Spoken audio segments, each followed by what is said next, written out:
99 news కి స్వాగతం. ముందుగా బులెటిన్ లో హెడ్లైన్స్. వైఎస్ఆర్సీపీ స్థానిక సంస్థల ప్రజా ప్రతినిధులతో శ్రీ వైఎస్ జగన్ సమావేశం. మేడే సందర్భంగా ఆత్మకూరు నియోజకవర్గం నారంపేటలో ఎంఎస్ఎంఈ పార్కును ప్రారంభించిన ముఖ్యమంత్రి. శ్రామికులందరికీ 3 లక్షల నుంచి 30 లక్షల వరకు ఉచిత ప్రమాద బీమా సౌకర్యం. పవన్ కళ్యాణ్. తెలంగాణ భవన్లో బీఆర్ఎస్ నాయకుల ప్రెస్ మీట్.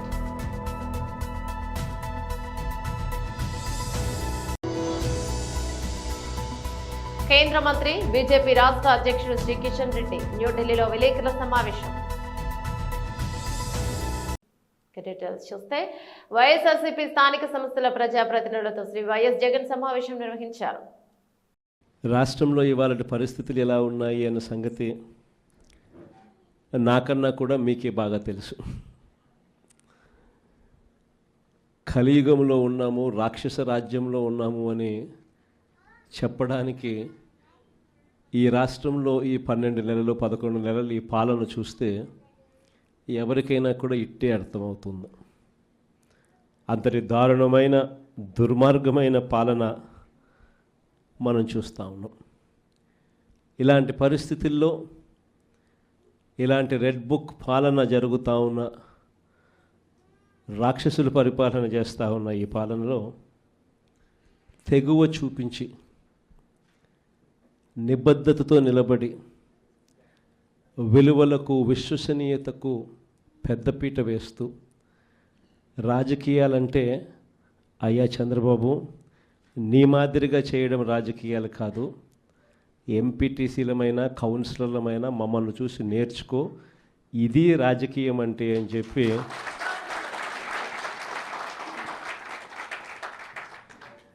విలువలు విశ్వసనీయతకు ఇది అద్దం పట్టే రాజకీయము అని చెప్పి చంద్రబాబు నాయుడు గారికి కూడా చూపించే గొప్ప తెగువతో అందరూ కూడా గొప్ప తెగువ చూపించారు. మీ అందరి తెగువకు, విలువల పట్ల, విశ్వసనీయత పట్ల మీరు చూపించిన నిబద్ధతకు మీ అందరికీ కూడా హ్యాట్స్ ఆఫ్ తెలియజేస్తాను.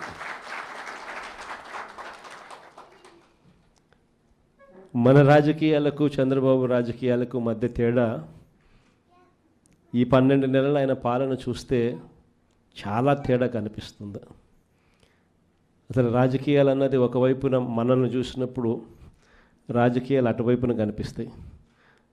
ఈ 12 నెలలు చంద్రబాబు నాయుడు రాజకీయాలు చూసినప్పుడు రాజకీయాలు ఇటువైపున కనిపిస్తాయి. ఇద్దరి మధ్య తేడా అంత ప్రస్ఫుటంగా కనిపిస్తూ ఉంది. మనమేమో మన రాజకీయ జీవితం అంతా కూడా, మన ప్రస్థానం అంతా కూడా ఎప్పుడూ కూడా ప్రజలు మనకు అధికారం ఇస్తేనే మనం తీసుకున్నాం. దొడ్డిదారిన వెన్నుపోట్లతోనూ మోసాలు చేసి ఏ రోజు కూడా మనం రాజకీయాలు చేయలేదు. మరోవైపున చంద్రబాబు నాయుడు చూస్తే ఆయన ప్రస్థానం అంతా కూడా స్టార్టింగే వెన్నుపోట్లతోనే స్టార్టింగ్. అక్కడి నుంచి మొదలు పెడితే ఆయన ప్రస్థానం సొంత కూతుర్నిచ్చిన మామను ఎన్టీ రామారావు గారిని వెన్నుపోటు పడడం దగ్గర నుంచి మొదలు పెడితే, ఆ తర్వాత అధికారం కోసం ప్రజలను ఒకసారి కాదు 2 సార్లు కాదు. మేడే సందర్భంగా ఆత్మకూరు నియోజకవర్గం నారంపేటలో ఎంఎస్ఎంఈ పార్కును ప్రారంభించిన ముఖ్యమంత్రి. హాల్ కడతా ఉంటే పోయి చూసి వచ్చాను. వాళ్ళ కష్టాలు అధ్యయనం చేశాను.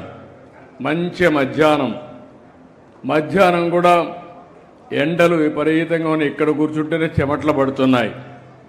అలాంటప్పుడు అక్కడికి పోయినప్పుడు ఎండలో నిలబడుకొని అందులో కూడా ఏవైతే ఇనుప రాడ్లు పట్టుకొని చేయబట్టుకుంటే కాలిపోతాయి, అలాంటప్పుడు కూడా వాళ్ళు పనిచేస్తున్నారంటే అలాంటి కార్మికులను ఆదుకునే బాధ్యత మనందరిది. ఈ ప్రభుత్వం తప్పకుండా చేస్తామని హామీ ఇస్తున్నా. ఇంకొక పక్కన మనం చూస్తే ఈ కార్మికుల్లో 56% మహిళలే ఉన్నారు. మగవాళ్ళు 46% ఉంటే మహిళలే 56% ఉండే పరిస్థితి ఉంది. వీళ్ళ హక్కుల్ని అదే మరి వీళ్ళ భవిష్యత్తుని కాపాడడానికి అన్ని విధాల ప్రయత్నం చేస్తాం. తెలుగుదేశం పార్టీ పెట్టింది 82 మార్చిలో పెడితే ఈ రోజుకి కూడా మీరు ఆలోచిస్తే ఆనాడు ఎన్టీ రామారావు గారు పెట్టినటువంటి జెండాలో చక్రాన్ని కూడా పెట్టాడు.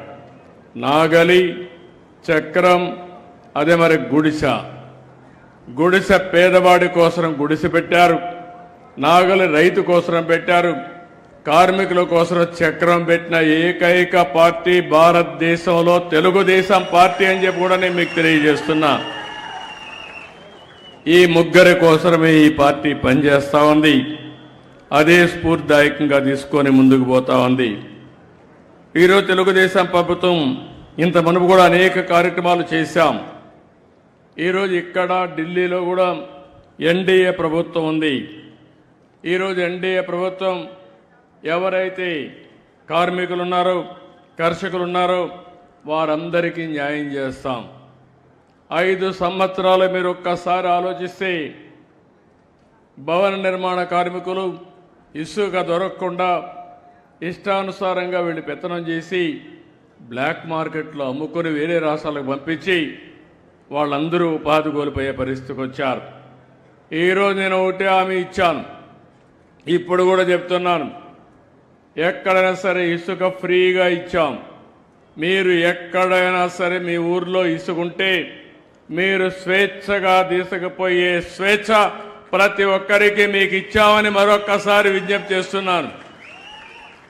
ఎవరైనా సరే అడ్డం వచ్చినా, మీ ఊర్లో అవకతవకలు చేసినా మీరు పోరాడండి, ఎదురు తిరగండి, గట్టిగా ఉండండి, నేను అండగా ఉంటానని మరొక్కసారి మీ అందరికీ హామీ ఇస్తున్నా. ఈరోజు గవర్నమెంట్కి వేల కోట్ల రూపాయల ఆదాయం వస్తుంది. నేను ఒకటి ఆలోచించాను, భవన నిర్మాణ కార్మికులకు పని కావాలి. దేశ నిర్మాణంలో శ్రామికుల పాత్ర అత్యంత కీలకమని, వారు లేకపోతే అభివృద్ధి సాధ్యం కాదని ఆంధ్రప్రదేశ్ ఉప ముఖ్యమంత్రి పవన్ కళ్యాణ్ అన్నారు. కార్మిక దినోత్సవం మేడే పురస్కరించుకుని ఈ రోజు ఆయన శ్రామికులతో ప్రత్యేకంగా సమావేశమయ్యారు. ఈ సందర్భంగా వారిని ఉద్దేశించి ప్రసంగిస్తూ శ్రామికుల సంక్షేమానికి తమ ప్రభుత్వం కట్టుబడి ఉందని భరోసానిచ్చారు. ఇకపై కార్మికులను కూలీలు అని కాకుండా ఉపాధి శ్రామికులు అని గౌరవంగా సంబోధించాలని పవన్ కళ్యాణ్ పిలుపునిచ్చారు. కష్టపడి పనిచేసే వారికి అత్యధికంగా గౌరవం దక్కాలన్నారు. డిగ్నిటీ ఆఫ్ లేబర్ అనేది చాలా ముఖ్యమని, కండలు కరిగించి పనిచేసే శ్రామికులు లేకపోతే దేశంలో ఎలాంటి ప్రగతి ఉంటదని చెప్పారు. తాము ఓట్ల కోసం కాకుండా సేవా దృక్పథంతో పనిచేస్తున్నామని, మూగజీవాల దాహార్తిని తీర్చడానికి కూడా పంచాయతీరాజ్ శాఖ చర్యలు చేపట్టిందని తెలిపారు. అందరి మాటలు వింటూ ఉంటే చాలా చాలా ఆనందం కలిగించింది. ఏ ఉద్దేశం కోసం అయితే అంటే గ్రామాలు పట్టుకొమ్మలు చిన్నప్పుడు పుస్తకాలు చదువుకున్న స్కూల్లో, ఇందాక మీరు మొగల్తూరు నుంచి మీరు మాట్లాడుతూ ఉంటే నేను మొగల్తూరుకి 1-2 సార్లు వచ్చాను. నేను పుట్టింది మన గుంటూరు జిల్లా బాపట్లో పుట్టాను. మొగల్తూరుకి అయితే 1-2 సార్లు వచ్చినట్టు గుర్తు నాకు చిన్నప్పుడు.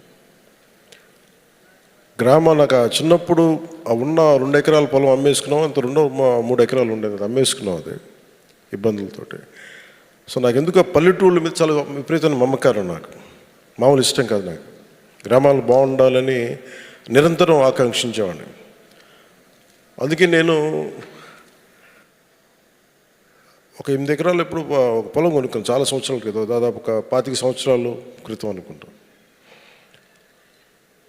సో దాంట్లో ఇప్పుడు నేను మీకు మూగ జీవాలకి నీటి సౌకర్యాలు కానీ లేదంటే ఇవన్నీ ఎక్కడి నుంచి వచ్చినాయి, లేదంటే మీ శ్రమని గుర్తించడానికి ఎందుకు ఆ మనసు ఉంది అంటే నాకు ఆ శ్రమ విలువ తెలిసిన వాడిని.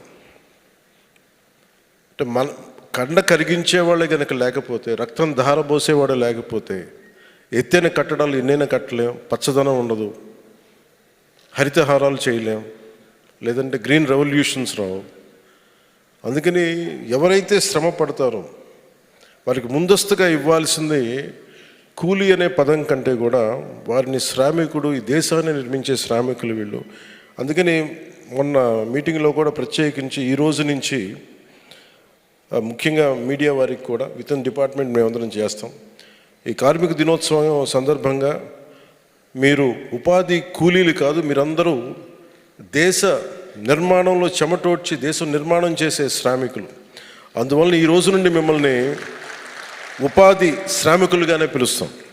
ఆ గౌరవం ఇవ్వాల్సిన అవసరం మా అందరి మీద ఉంది. ఎందుకంటే ఏ పని చేసినా చాలా చిన్నతనంగా ఉంటుంది. ఒక ఇంజనీరే గొప్పవాడా, ఒక సైంటిస్టే గొప్పవాడా, ఒక డాక్టరే గొప్పవాడా, చెమటోడ్చి పనిచేసే శ్రామికుడు గొప్ప, అది నేను తగ్గించడం నాకు ఎప్పుడు ఇష్టం ఉండదు. డిగ్నిటీ ఆఫ్ లేబర్ లేదు మన దేశంలో. ఆ డిగ్నిటీ ఆఫ్ లేబర్ని మేము, అంటే నేను ఎందుకు దీనికి ఇంత తపన పడతానంటే, నాకు చిన్నప్పుడు నేను రెగ్యులర్ చదువులు చదువుకోలేదు కాబట్టి ఏ ఉద్యోగంకి వెళ్ళాలో తెలిసేది కాదు. ఒక 19-21 వయసులో నేను అడిగింది మా ఇంట్లో, మీరు ఏదన్నా నన్ను బయటికన్నా వదిలేయండి, నన్ను ఇంట్లో ఎట్లా ఉండంటే ఇట్లాగే గాజు బొమ్మలో పెంచేవాళ్ళు, నేను వెళ్ళి పని చేస్తాను, నన్ను వదిలేసేయండి అంటే. తెలంగాణ భవన్లో బీఆర్ఎస్ నాయకులు ప్రెస్ మీట్ నిర్వహించారు. ఎన్నో సంవత్సరాల తర్వాత, దాదాపు స్వాతంత్రం వచ్చి 8 సంవత్సరాల దగ్గర అవుతోంది. ఇన్ని సంవత్సరాల తర్వాత ఇప్పుడు బడుగు బలహీన వర్గాల వాళ్ళ ఉద్యమాలకు తలొగ్గి దేశవ్యాప్తంగా ఎక్కడ చూసినా బీసీలకు అన్యాయం జరుగుతుంది, అణచివేత ఉంది, గౌరవం లేదు.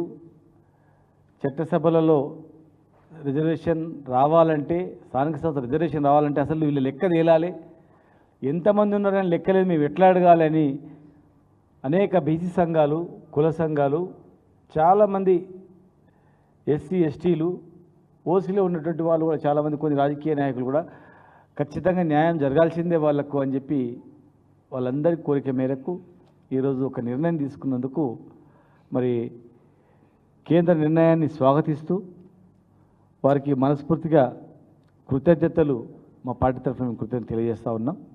కానీ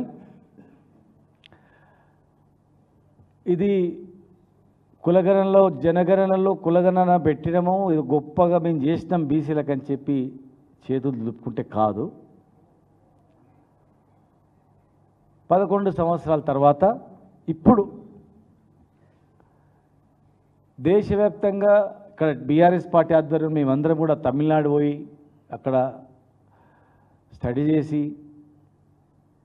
తమిళనాడు నుంచి అనేక అంశాలు దేశవ్యాప్తంగా ఈ మోడల్ ఉండాలని చెప్పి మాట్లాడడం, ఇక్కడ బీసీ సంఘాలు కూడా అడగడం, తప్పని పరిస్థితుల్లో చేయాలని చెప్పి అలా చేయడం, ఏది ఏమైనా వారికి స్వాగతిస్తూ దీన్ని వెంటనే చేయాలని చెప్పి మేము డిమాండ్ చేస్తూ ఉన్నాం.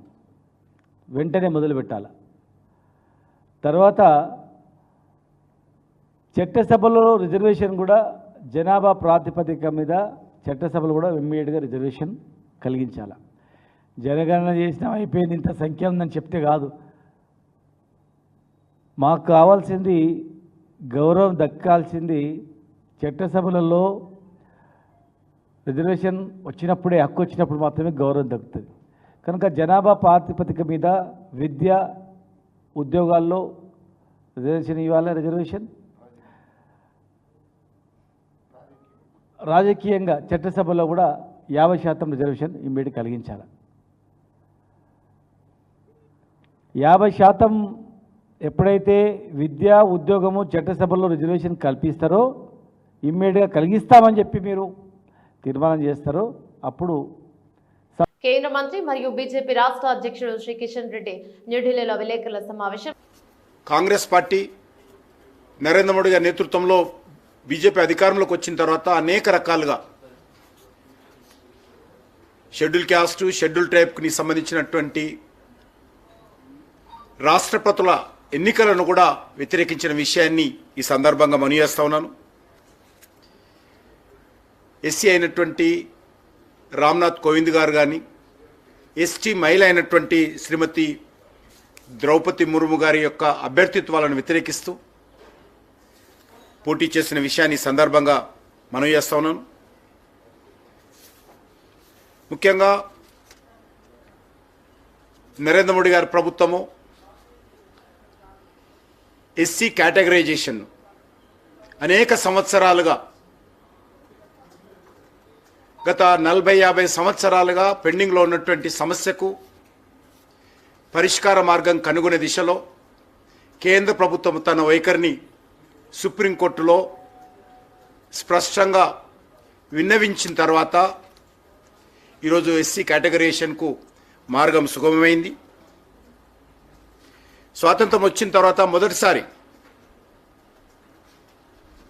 ఈరోజు ఎస్సీ కేటగరైజేషన్ను ముందుకు తీసుకోవడం జరిగింది. అంతేకాకుండా స్వాతంత్రం వచ్చిన తర్వాత మొదటిసారి బీసీ సామాజిక వర్గాల నుంచి భారతీయ జనతా పార్టీ ప్రధానమంత్రిగా నరేంద్ర మోడీ గారిని నిర్ణయించడం, అటువంటి కనీసమైనటువంటి ఇంగిత జ్ఞానం లేకుండా కాంగ్రెస్ పార్టీ నరేంద్ర మోడీ గారిని ఏ రకంగా చిన్న జాతి అని, తక్కువ కులమని, కులం పేరుతో దూషించినటువంటి చరిత్ర కాంగ్రెస్ పార్టీదని సందర్భంగా మనం చేస్తా ఉన్నాను.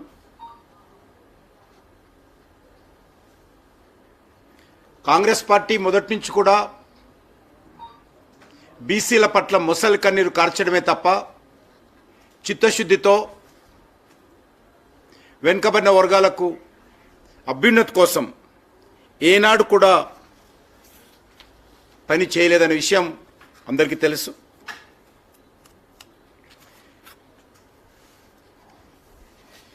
రెండు 2018లో నరేంద్ర మోడీ గారు మొదటిసారి ప్రధానమంత్రి అయిన తర్వాత బీసీ కమిషన్కు రాజ్యాంగబద్ధంగా పార్లమెంటులో చట్టాన్ని ఆమోదింపచేసి బీసీ కమిషన్కు చట్టబద్ధత చేసినటువంటి ఘనత ఈరోజు భారతీయ జనతా పార్టీకి దక్కుతుంది. అదేవిధంగా అన్ని వర్గాలకు న్యాయం చేయాలనేటువంటి జమ్మూ కాశ్మీర్లోని పహల్గామ్లో జరిగిన ఉగ్రదాడి అనంతరం భారత పాకిస్తాన్ మధ్య ఉద్రిక్తతలు రోజు రోజుకు పెరుగుతున్నాయి. క్రమంలో దాయాది దేశానికి సంబంధించిన సోషల్ మీడియా ఖాతాలు, యూట్యూబ్ ఛానల్స్ ను మన దగ్గర బ్లాక్ చేసిన భారత్ ఇప్పుడు పాక్ కు చెందిన మరో క్రీడాకారుడి ఖాతాపై చర్యలకు ఉపక్రమించింది. ఆ దేశ star athlete, Paris Olympics gold మెడల్లో విజేత అయిన అర్షద్ నదీం ఇన్స్టాగ్రామ్ ఖాతాను భారత్ లో నిలిపివేసింది. ఇప్పటికే పాక్ కు చెందిన నటీనటులు పలువురు ప్రముఖుల సోషల్ మీడియా ఖాతాలను బ్లాక్ చేసిన విషయం తెలిసిందే. జాబితాలో హనియా, అమీర్, మహిరా ఖానా, అలీ జాఫర్, సనం సయీద్, బిలాల్ అబ్బాస్, ఇక్రా అజజ్, ఇమ్రాన్ అబ్బాస్, సజల్ అలీ ఉన్నారు. ఇన్స్టాగ్రామ్ ఖాతాలే కాదు 16 పాకిస్తాన్ యూట్యూబ్ ఛానళ్లను కూడా భారత్ నిషేధించింది కూడా. కాగా పహల్గామ్ ఉగ్ర దాడి తర్వాత ఇరు దేశాల మధ్య సంబంధాలు తీవ్రంగా దెబ్బతిన్నాయి. దాయాది దేశం పట్ల భారత్ కఠిన ఆంక్షలు విధిస్తోంది. సింధు జలాల నిలిపివేత, భారత గగనతల మూసివేత, పాక్ పౌరులను దేశం నుంచి వెళ్లగొట్టడం, దౌత్యపరమైన ఆంక్షల వంటి చర్యలకు దిగింది భారత్. భద్రాద్రి కొత్తగూడెం జిల్లా దమ్మపేట మండల కేంద్రంలోని పార్టీ కార్యాలయం వద్ద లింగాలపల్లి గ్రామ పంచాయతీ వర్కర్స్ ఆధ్వర్యంలో జెండాను అఖిల భారత ప్రగతిశీల వ్యవసాయ కార్మిక సంఘం ఏఐపీకేఎంఎస్ జిల్లా ప్రధాన కార్యదర్శి అమర్లపూడి రాము ఎగురవేయడం జరిగింది. సందర్భంగా అఖిల భారత కొత్తగూడెం జిల్లా ప్రధాన కార్యదర్శి అమర్లపూడి రాము మాట్లాడుతూ, చికాగో నగరంలో 139 సంవత్సరాల క్రితం కార్మికులు వారి హక్కుల కోసం, పని గంటల కోసం పోరాడుతున్న క్రమంలో అప్పుడున్న ప్రభుత్వాలు కార్మికులపై కాల్పులు జరపడం వలన వేలాది మంది కార్మికులు మరణించారు. రక్తం ఏర్లై పారుతున్న క్రమంలో కార్మికుడు తన చొక్కాను ఎర్రటి రక్తంలో ముంచి ఎగరవేసిన జెండానే నేడు మేడే అని కొనియాడారు. కార్మిక అందరికీ సమాన పనికి సమాన వేతనం ఇవ్వాలని కేంద్రంలో బీజేపీ ప్రభుత్వం వచ్చిన తర్వాత కార్మికులను చిన్న చూపు చూస్తుందనే ఆవేదన వ్యక్తం చేశారు. రోడ్డెక్కి మాకు పని గంటలు తగ్గించాలని చెప్పేసి ఉద్యమం చేయటం, అదే క్రమంలో అనేక ఆందోళనలు, పోరాటాలు చేసిన ఫలితంగా ఆనాడు ఈ యొక్క మేడే అనేటువంటిది, అంటే మే 1 తారీఖు నాడు ప్రపంచ కార్మికుల యొక్క దినోత్సవంగా ప్రకటించడం అనేది జరిగింది.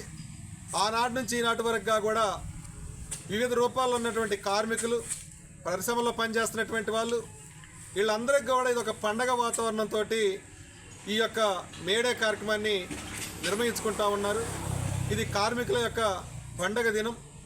అమెరికా అనేటువంటిది ఒక అగ్రరాజ్యంగా ఈనాడు ఉన్నటువంటి క్రమంలో ఆనాడు అంత అభివృద్ధి కానటువంటి పరిస్థితుల్లోనే అక్కడ పనిచేస్తున్నటువంటి మహిళా కార్మికులపైన అదేవిధంగా కార్మికులపైన అందరిపైన కూడా కనీసం తాగడానికి మంచినీరు లేనటువంటి పరిస్థితి నుంచి కూడా వాళ్ళు యొక్క యాజమాన్యం వాళ్ళని చిన్నసూపు చూస్తున్నటువంటి క్రమంలో ఈ ఉద్యమాలు అనేటువంటి రావటం జరిగింది. అట్లా అనేక మంది ప్రాణ త్యాగాలతో సాధించుకున్నటువంటి ఈ యొక్క కార్మికుల హక్కుల దినోత్సవం ఏదైతే ఉందో దీన్ని నీరుగార్చేటువంటి పద్ధతుల్లో ఈనాడు అధికారంలోకి వచ్చినటువంటి బీజేపీ ప్రభుత్వం ఏదైతే ఉందో దగ్గరగా 40 కార్మిక చట్టాలని రద్దు చేసి 4 లేబర్ కోడ్లుగా ఈనాడు ముందుకు తీసుకొచ్చేసి ఈ యొక్క కార్మిక హక్కుల్ని హరించి వేస్తున్నటువంటి పరిస్థితి ఇవాళ మనకు కనపడతా ఉంది. ఒకప్పుడు పని కల్పించాలని చెప్పేసి కొత్తవారికి ఉద్యోగాలు ఇవ్వాలని చెప్పేసి ఆందోళన చేసినటువంటి కార్మికులు ఇవాళ వాళ్ళ యొక్క పని భద్రత కోసం ఇవాళ ఉద్యమాలు చేయాల్సినటువంటి పరిస్థితి ఇవాళ నెలకొల్పబడుతూ ఉంది.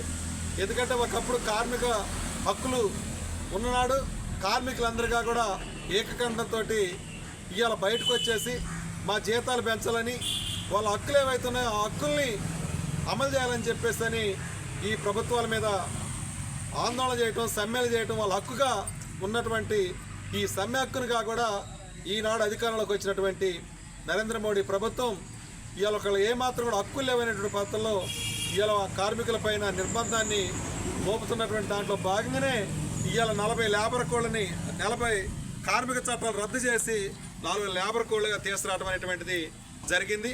దీనికి వ్యతిరేకంగా ఇవాళ మన భారతదేశంలో ఉన్నటువంటి కార్మిక సంఘాలన్నీగా కూడా పెద్ద ఎత్తున ఒక జేఏసీగా ఏర్పడి ఈ నరేంద్ర మోడీ ఈరోజు బెకనూరు బీజేపీ మండల శాఖ ఆధ్వర్యంలో ఇటీవల శ్రీ సిద్ధరామేశ్వర ఆలయంలో హుండీ లెక్కింపుల అనంతరం బాల్యాల లక్ష్మీనారాయణ అనే ఆలయ సిబ్బంది దేవాలయంలో విద్యుత్ మరమ్మతుల పనులు నిర్వహించే వ్యక్తిగా పనిచేస్తున్నాడు. ఇటీవల హుండీ డబ్బులు లెక్కించిన అనంతరం డబ్బులు దొంగలించిన విషయం ఇప్పటి వరకు అతనిపైన ఎలాంటి శాఖపరమైన చర్యలు తీసుకోకపోవడం, ఇటు విషయంపై ఇప్పటి వరకు ఎలాంటి విచారణ జరిపించకపోవడం, అలాగే వారం రోజులు గడుస్తున్నా ఇప్పటి వరకు పోలీస్ స్టేషన్లో ఎలాంటి ఫిర్యాదులు చేయకపోవడం ఆలోచించాల్సిన విషయమన్నారు.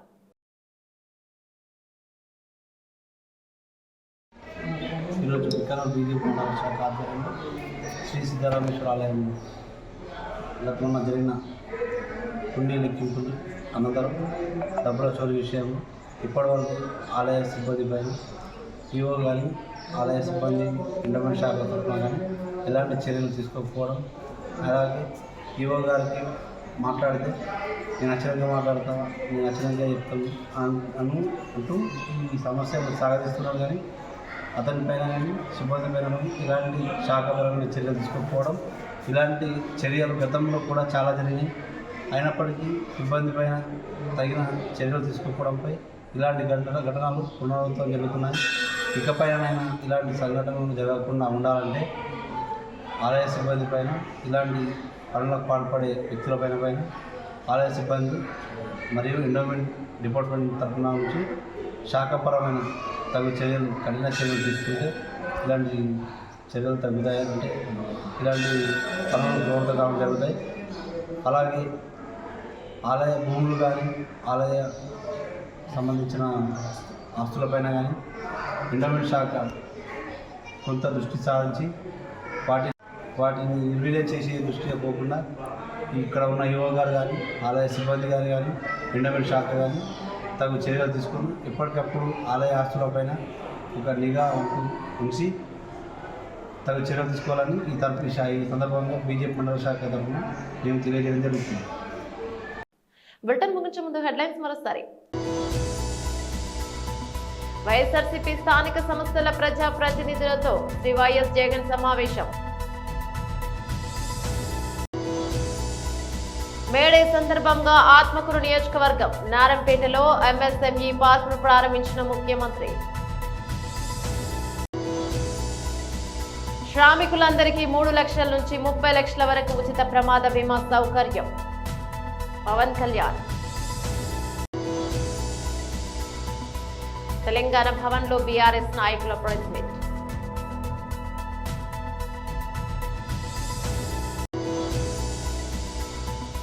కేంద్ర మంత్రి బీజేపీ రాష్ట్ర అధ్యక్షుడు శ్రీ కిషన్ రెడ్డి న్యూఢిల్లీలో విలేకరుల సమావేశం. ఇవి బులెటిన్ డీటెయిల్స్. మరో బులెటిన్లో మళ్ళీ కలుసుకుందాం. అంతవరకు సెలవు. నమస్తే.